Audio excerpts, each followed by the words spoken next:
আসসালামু আলাইকুম viewers, easy learning computer চ্যানেলে আপনাকে স্বাগতম। আশা করি ভিউয়ার্স আপনারা সবাই ভালো আছেন। এখনও যারা আগের ভিডিওগুলো দেখেননি অবশ্যই আগের ভিডিওগুলো দেখবেন। ভিডিওগুলো দেখলে পরে খুব সহজে আপনার নতুন নতুন বিষয় সম্পর্কে জানতে পারবেন। তো ভিউয়ার্স, আমরা শিখছিলাম মাইক্রোসফট অফিস এক্সেলের কাজ। তো ইতিমধ্যে আমরা এক্সেলের বেশ কিছু কাজ শেষ করেছি। আজকে আমি নতুন আরও একটি বিষয় নিয়ে আপনাদের সামনে হাজির হলাম। ভিউয়ার্স, আমরা গত ক্লাসে কন্ডিশনাল ফরম্যাটিংয়ের কাজ শিখছি মাইক্রোসফট অফিস এক্সেলের। এই কন্ডিশনাল ফরম্যাটিং কাজটা আমরা গত ক্লাসে দেখছি। যারা এখনই ভিডিওটি দেখেননি অবশ্যই ভিডিওটি দেখবেন, দেখলে কাজটি শিখতে পারবেন। আর আমি এই ভিডিওর ডেসক্রিপশনে এই কন্ডিশনাল ফরম্যাটিংয়ের ভিডিওটি দিয়ে রাখবো। যদি কেউ ভিডিওটি না দেখে থাকেন অবশ্যই ডেসক্রিপশন থেকে ভিডিওটি দেখে নেবেন, তাহলে কন্ডিশনাল ফরম্যাটিং সম্পর্কে বিস্তারিত জানতে পারবেন। তো ভিউয়ার্স, আজকে আমরা দেখব ফরম্যাট অ্যাজ টেবিল এবং cells style. Format as table দারুণ একটা বিষয়। দেখেন ফরম্যাট অ্যাজ টেবিলের কাজ কি? টেবিলকে ফরম্যাট দিয়ে একটা স্টাইলিশ করা। আর সেলস স্টাইলের কাজ হচ্ছে এই সেলগুলোকে বিভিন্ন স্টাইলে সাজানো।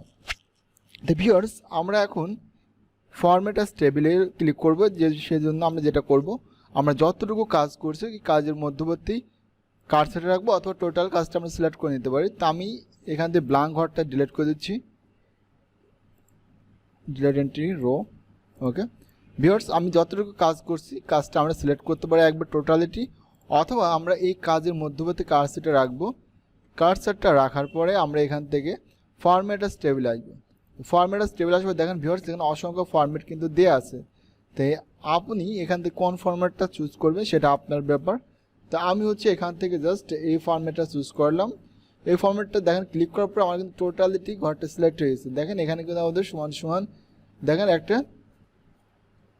বিষয় আমাদেরকে দেখাচ্ছে যে এত থেকে এতর মধ্যে আমরা কি করছি, A1 থেকে E14 পর্যন্ত আমাদেরকে সিলেক্ট করেছে। এরপর জাস্ট এই দেখেন বলছে মাই টেবিল হ্যাজ হেডার্স, এখানে টিক মার্ক করে রাখবেন, রাখার পর জাস্ট এখানে ওকে করবেন। ভিউয়ার্স দেখেন আমাদের কিন্তু টেবিলে একটা ফরম্যাট অটোমেটিকলি ভাবে তৈরি হয়ে গেছে। দারুণ একটা বিষয় না? অর্থাৎ দেখেন আমাদের কিন্তু আর আলাদা আলাদা কোনো ডিজাইন করার কোনো প্রয়োজন হচ্ছে না। কিন্তু এর থেকে আরও একটা বড় বিষয় হচ্ছে এই যে আমরা ফরম্যাটটা নিচ্ছি, এই ফরম্যাটের মধ্যে কিন্তু দারুণ একটা কাজ আছে যেটা আপনি জানলে পরে আপনি অবাক হয়ে যাবেন। বিষয়টা হচ্ছে ভিউয়ার্স দেখেন, আপনি মনে করেন যে এইরকমভাবে 600-700 এমপ্লয়ের একটা লিস্ট আপনি তৈরি করা আছে। এখন সেক্ষেত্রে আপনার ফরম্যাট অ্যাজ টেবিল নেবেন, দেখবেন যে উপরের দিকে অটোমেটিকলি আপনার আলাদাভাবে এই চিহ্নটা চলে আসছে। তো ভিউয়ার্স এই চিহ্নটার নাম হচ্ছে ফিল্টার। এটার নাম কি? এটার নাম হচ্ছে ফিল্টার। অর্থাৎ ফিল্টারের কাজ হচ্ছে কোনো কিছু সেককে বের করা। মনে করেন যে আপনার এখানে 600 জন এমপ্লয়ের একটা লিস্ট তৈরি করা আছে। এখন এই লিস্ট থেকে হয়তো বা একই নামে একাধিক ব্যক্তি থাকতে পারে, বা একই স্থানে হয়তো বা একই স্থান বেশ কয়েক জায়গায় লেখা থাকতে পারে। এবং সেক্ষেত্রে আপনি এগুলো কীভাবে বের করবেন? তো ভিউয়ার্স এই দেখেন এরকমভাবে হয়তো 6 থেকে 700 একটা লিস্ট আছে। এখন আপনি অফিস থেকে বলা হচ্ছে যে রবিন নামে যতগুলো ব্যক্তি আছে, রবিন নামে যতগুলো ব্যক্তি আছে সবগুলো ব্যক্তি বায়োডাটা আমাকে প্রিন্ট করে দাও। এখন ভিউয়ার্স এই যে 600-700 এমপ্লয়ার আছে, এই এমপ্লয়ারগুলো থেকে আপনি কিভাবে এই রবিনকে খুঁজে খুঁজে বের করবেন? তো ভিউয়ার্স এটা একেবারেই সহজ একটা বিষয়, সেটা আমি এখন আপনাদের সাথে শেয়ার করব। তো দেখেন আমাদের কিন্তু ফিল্টার চিহ্নটা অটোমেটিকলি চলে আসছে। তা আমরা এখান থেকে জাস্ট যেহেতু আমরা নামের ঘর নামগুলো সিলেক্ট করব, সেক্ষেত্রে জাস্ট নামের ঘরে এই চিহ্নের উপর আমরা ক্লিক করব। ভিউয়ার্স ক্লিক করলে পরে দেখতে পাচ্ছেন আমাদের টোটালিটি কিন্তু সিলেক্ট করা আছে। তো এখন বিষয় হচ্ছে আমি যাদেরকে রাখবো না তাদের উপর থেকে টিক মার্ক আমি উঠায় দেবো। তো ভিউয়ার্স আমি চাচ্ছি যে ঋতু থাকবে না, রিম্মি থাকবে না, রাকিব থাকবে না, রাজু থাকবে না, রাহাত থাকবে না, আলতাফ থাকবে না, জাস্ট আমার থাকবে কি রবিন। এরপর জাস্ট আমি এখান থেকে ওকে করে দেবো। ভিউয়ার্স দেখেন শুধুমাত্র কিন্তু আমার রবিন নামের ব্যক্তিগুলোর বায়োডাটাগুলো কিন্তু এখানে আসছে, বাকিগুলো কিন্তু ভিউয়ার্স আসে নাই। তো এইরকমভাবে কিন্তু ভিউয়ার্স আপনি আপনার প্রয়োজনীয় ডাটা খুঁজে বের করতে পারবেন। মনে করেন যে আপনার কাজ করা শেষ, আপনার প্রিন্ট করা হয়ে গেছে, এখন আপনি চাচ্ছেন যে আগের অবস্থায় যত এমপ্লয়ার ছিল সব এমপ্লয়ারকে আপনি ফেরত নিয়ে আসবেন। এক্ষেত্রে আপনি কি করবেন? এক্ষেত্রে আপনি আবার এই ফিল্টারের চিহ্নের উপর ক্লিক করবেন, ক্লিক করার পর জাস্ট সিলেক্ট অলে ক্লিক করবেন, ক্লিক করার পর ওকে। ভিউয়ার্স দেখেন আমাদের কিন্তু টোটালিটি ফ্রি আসছে। তা আশা করি ভিউয়ার্স আমি বিষয়টা আপনাদেরকে বোঝাতে পেরেছি। এরপর ভিউয়ার্স আমরা যেটা দেখব সেটা হচ্ছে আমরা এখান থেকে চাইলে কিন্তু আপনি টেবিল স্টাইলটা কিন্তু এখান থেকে আপনি পরিবর্তন করতে পারবেন ভিউয়ার্স। এরপর আমি চাচ্ছি ভিউয়ার্স এই যে ফরম্যাটটা আমি নিচ্ছি আমি এই ফরম্যাটটা রাখবো না।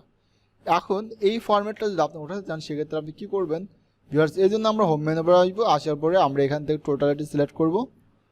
টোটালিটি সিলেক্ট করার পর ভিউয়ার্স এখানে দেখেন আমাদের একটা আছে ক্লিয়ার। আপনি এখান থেকে ক্লিয়ারে ক্লিক করবেন। ক্লিয়ার ক্লিক করার পর এখান থেকে আপনি ক্লিয়ার অল করেন, তাহলে এখানে যত ডকুমেন্ট আছে টোটালিটি কিন্তু ডিলিট হয়ে যাবে। তো আমি চাচ্ছি ক্লিয়ার ফরম্যাট, অর্থাৎ আমি এখান থেকে যে ফরম্যাটটা ইউজ করছি সেই ফরম্যাটটা আমি আর রাখতে চাচ্ছি না। এই জন্য আপনি এখান থেকে জাস্ট ক্লিয়ার ফরম্যাটে ক্লিক করবেন। দেখেন ভিউয়ার্স আমাদের কিন্তু ফরম্যাটটা কেটে গেছে, কিন্তু আমাদের ফিল্টার চিহ্নটা কিন্তু রয়ে গেছে। এটা এখন ওঠাবো কীভাবে আমরা, এই জন্য ভিউয়ার্স আপনি জাস্ট আবার সিলেক্ট করবেন। সিলেক্ট করার পরে আপনি এখান থেকে শর্ট অ্যান্ড ফিল্টারে ক্লিক করবেন। দেখেন আমাদের ফিল্টারটা মার্ক হয়ে আছে, আমরা ফিল্টারের উপর ক্লিক করে এটা আনমার্ক করে দিলাম। এবার ভিউয়ার্স দেখেন এটা কিন্তু আমরা টোটালিটি আবার আগের অবস্থায় ফিরে আসছে। এরপর আমরা যেটা দেখবো সেটা হচ্ছে সেলস স্টাইল। ভিউয়ার্স সেলস স্টাইলে কাজ কি, আমি এই যে কাজগুলো করছি আমি এখন চাচ্ছি যে এক একটা সেলকে আমি এক একটা ডিজাইন করব। সেক্ষেত্রে আপনি জাস্ট সিলেক্ট করবেন যতটুকু দরকার, সিলেক্ট করবেন সেলস স্টাইলে আসবেন। তো ভিউয়ার্স দেখেন এখানে কিন্তু আমাদের bad colour, good colour, natural colour, calculation বিভিন্ন কালার কিন্তু এখানে উল্লেখ দেওয়া আছে। ভিউয়ার্স আমি এখন চাচ্ছি যে আমি চাইলে এখান থেকে কিন্তু কালারগুলো নিতে পারবো, অথবা এই দেখেন এখানে হেডিং হিসেবে দেওয়া আছে। এটা হচ্ছে হেডিং, হেডিং 2, হেডিং 3, 4, টাইটেল। দেন এখানে কিন্তু অসংখ্য কালার কিন্তু দেওয়া আছে ভিউয়ার্স।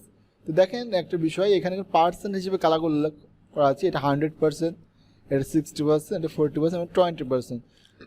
তো আমি চাচ্ছি যে আমি এখানে এই 4টা কালার সম্বন্ধে এইটা সাজাবো। এই জন্য জাস্ট আমি প্রথম ঘরটা দিলাম 100%।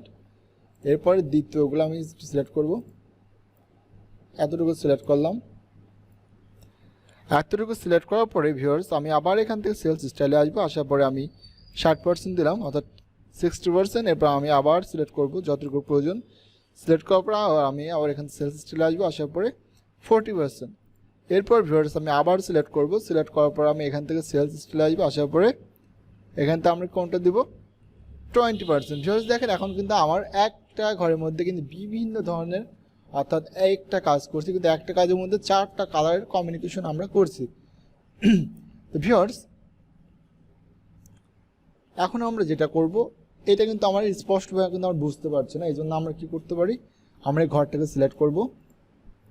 এই ঘরটাগুলোকে আমরা সিলেক্ট করার পরে এখান থেকে যে বটম বর্ডারটা আছে না, এই বটম বর্ডার থেকে আমরা এটা অল বর্ডার করে দিই যাতে একটু দেখতে স্পষ্টভাবে বোঝা যায়। দেখেন ভিউয়ার্স এখন কিন্তু বিষয়টা আমরা বুঝতে পারছি যে এখানে বেশি গাঢ় কালার, ডিপ কালার, তারপর হালকা ডিপ, তারপরে হালকা ডিপ, তারপরে হালকা ডিপ, অর্থাৎ 100%, 60%, 40%, 20%। তো ভিউয়ার্স এরকমভাবে কিন্তু আপনি সেলগুলোকে বিভিন্ন কালার দ্বারা স্টাইলিশ করতে পারবেন। ভিউয়ার্স এখন যদি আপনি কালারগুলো রাখতে না চান সেক্ষেত্রে আপনি কী করবেন, তাহলে আপনি আবার টোটালিটি সিলেক্ট করবেন। সিলেক্ট করার পরে আপনি সেলস স্টাইলে আসবেন। আসার পরে এখানে জাস্ট নর্মালি ক্লিক করলে কিন্তু আপনার কালারগুলো উঠে যাবে। তো ভিউয়ার্স আশা করি আমি বিষয়টা আপনাদের খুব সহজে বোঝাতে পেরেছি। যদি ভিডিওটি আপনাদের ভালো লেগে থাকে অবশ্যই চ্যানেলটি সাবস্ক্রাইব করবেন, আর একটু লাইক এবং একটু কমেন্ট করবেন। তো ভিউয়ার্স আজ এই পর্যন্তই। সবাই ভালো থাকবেন, সুস্থ থাকবেন, আর যদি কোনো জায়গায় কোনো সমস্যা থাকে অবশ্যই আমাকে কমেন্টে জানাবেন।